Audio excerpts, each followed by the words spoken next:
தோல்வியின் உச்சத்துக்கு சென்றதால் விரக்தியில் எடப்பாடி பழனிசாமி பேசி வருவதாக முதலமைச்சர் ஸ்டாலின் தெரிவித்துள்ளார். புதுக்கோட்டை மாவட்டம் இலுப்பூர் மற்றும் அன்னவாசல் பகுதியில் நடைபயிற்சி மேற்கொண்ட முதலமைச்சர் ஸ்டாலின் விராலிமலை தொகுதியில் போட்டியிடும் திமுக வேட்பாளர் செல்லப்பாண்டியனை ஆதரித்து பொதுமக்களிடம் வாக்கு சேகரிப்பில் ஈடுபட்டார்.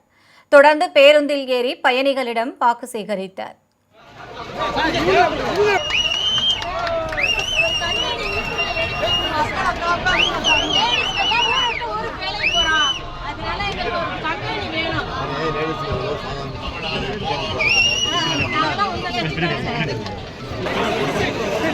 பின்னர் செய்தியாளர்களை சந்தித்த அவர், மக்களின் எழுச்சியை பார்த்தால் 234 தொகுதிகளிலும் திமுக கூட்டணியே வெல்லும் என்று கூறினார். தோல்வியின் உச்சத்துக்கு சென்றதால் விரக்தியில் எடப்பாடி பழனிசாமி பேசி வருவதாகவும் அவர் விமர்சித்தார். எடப்பாடி பழனிசாமி வைக்கும் விமர்சனங்கள் குறித்து நாங்கள் கவலைப்படவில்லை என்றும் தெரிவித்தார்.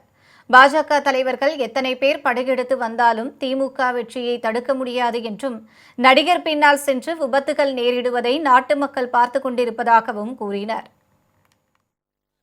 சார், எடப்பாடி பழனிசாமி தொடர்ச்சியா விமர்சனம் பண்ணிட்டு இருக்காரு. நிதி மேலாண்மையை கையாள தெரியலன்னு சொல்லி விமர்சனம் பண்றாரு. தோல்வியினுடைய உச்சத்துக்கு போயிட்டாரு. அதனால விரக்தியில பேசுறாரு.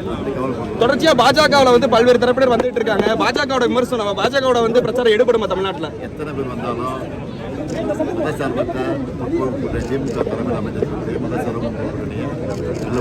திராவிட கட்சி இது மாதிரி போனதை எப்படி பாக்குறீங்க? அதிமுக அந்த நிலைமைக்கான